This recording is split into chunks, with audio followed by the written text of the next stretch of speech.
भाइयों और बहनों, हमारे खास अजीज भाई हैं जो प्रोफेसर हैं। उन्होंने हमसे प्रश्न किया कि सियाराम जी जरा सनातन धर्म के बारे में हमको बताइए। सनातन धर्म और इस्लाम धर्म में अंतर क्या है? तो उनकी तबीयत बहुत ख़राब थी, इसलिए उनको हम ज़्यादा समय देना ठीक नहीं समझा, इसलिए अभी बोल रहे हैं। सनातन धर्म और इस्लाम धर्म में अंतर कुछ नहीं है, केवल थोड़ा सा सनातन धर्म में विशेष ध्यान दिया गया है और इस्लाम धर्म में जो है कम ध्यान दिया गया है। इस्लाम धर्म में 60% प्लस है और 40% माइनस जो टिक्की वाला फरिश्ता रख लिया है। और सनातन धर्म में 70% जो है 70% प्लस है और 30% माइनस जो है फरिश्ता रख लिया है। क्योंकि उस किसी को भी कुछ देता था तो उसे अपना रोजी रोजगार जो है उसका मारा न जाए, उस पर वो ध्यान रखता था। जो उसका मारा जाता था उसके पीछे पड़ के उसका निस्नाबूद कर देता था। इसलिए कहना यह है कि इस्लाम धर्म का जन्म, भाइयों और बहनों, कुरान ने पाक से होता है। कुरान पाक का जन्म फरिश्ता के फरमान से होता है। फरिश्ता का फरमान वेद से होता है और वेद का जन्म कुदरत के उतारे हुए सफल साइंटिफिक ज्ञान से होता है ना। उसी प्रकार सनातन धर्म का जन्म फरिश्ता के फरमान से होता है। फरिश्ता का फरमान वेद से होता है और वेद का जन्म कुदरत के उतारे हुए सफल साइंटिफिक ज्ञान से होता है। धर्म तो एक है, फर्क तो कुछ नहीं है। फर्क बस जो मैं पहले बोल गया हूँ कि सूर्य को न दे करके चंद्रमा को दे दिया। सूर्य जो है सौर मंडल को हवा देता है, पानी देता है, अग्नि देता है, प्राणवायु देता है, अग्नि पुनः देता है।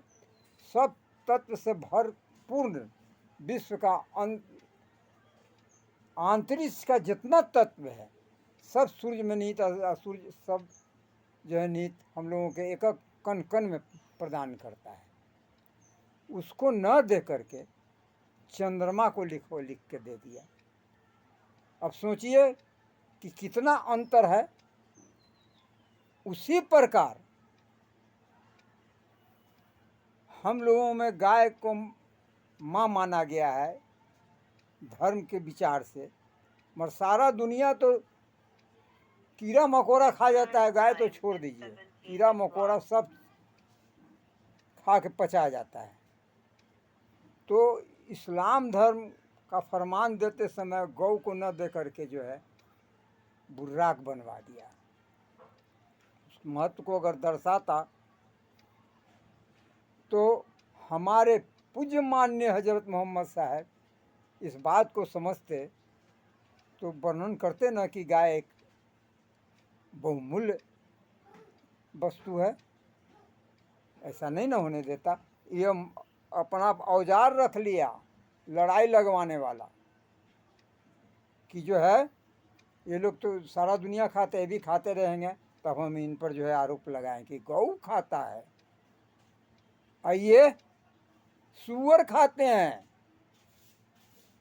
और सबको सूअर खिलवाते हैं और सूअर का ढोलना औरतों को पहनवाते हैं। इनका ये देखिए तमाशा।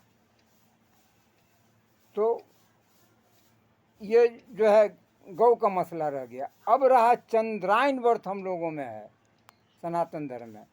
चंद्रायन व्रत का माने है कि एक ही टाइम संध्या समय सूर्य अस्त होने के पहले ही फल और दूध का भोजन किया जाता है।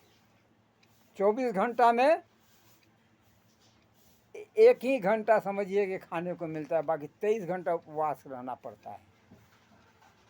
उसको न दे करके, जिससे देखिए 23 घंटा जिसका शरीर उपवास में रहेगा, उसका शरीर का अग्नि किस तरह से ज्वलित हो जाएगा, प्रचंड ताकत में आ जाएगा, शुद्धिकरण कितना होगा। तो रात में बनवा दिया। दिन में जो है पेड़ ऑक्सीजन छोड़ता है, सूरज की किरण रहता है, ठंडा और गर्म मिलकर जो है बहता है, उस समय भोजन करने पर अमृत बन जाता है भोजन। मगर रात अंधेरा में जो भोजन होता है, अमावस्या बनवा दिया, अमावस्या समस्या रोजा रमजान करवा दिया। तो रात में क्या होता है, पेड़ कार्बन छोड़ता है, सारा वातावरण बैक्टीरिया से भरा रहता है और तरह तरह का जो है मीट मांस है जो भी आप खाइए।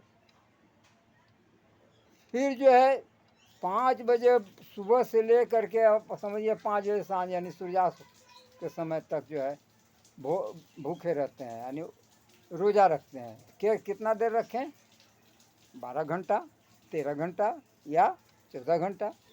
बाकी इतना घंटा तो रात में आप भोजन के रूप में प्रयोग करते हैं। मगर चंद्रायन व्रत में तो 23 घंटा उपवास रहना पड़ता है। हाँ, जिनको न सहन होता है तो शरबत के रूप में उसका प्रयोग कर लेते हैं। तो इन्होंने जो है चंद्रायन व्रत के जगह रमज़ान बनवा दिया। इस तरह का बहुत सा हेर फेर किया है, जो आप लोग खुद मूल वेद को पढ़िएगा तो समझ में आ जाएगा, और मूल कुरान पाक को पढ़ने में समझ में आ जाएगा कि क्या जो है फेरा लगवाया है टिक्की वाला फरिश्ता। यही अंतर जो है पैदा किया है। तो हमारे अजीज भाई कहे थे कि ज़रा हमको सनातन धर्म के बारे में समझाइए, सो मैं इस वक्त जो है वर्णित कर रहा हूँ। अब बताते हैं। हिंदुस्तान जो रखा गया है, ये शब्द हिम माने होता है बर्फ, बर्फ का पहाड़। और बर्फ के पहाड़ में रहने वाले को कहा गया है हिंदुस्तानी, यानी दू माने होता है दूत।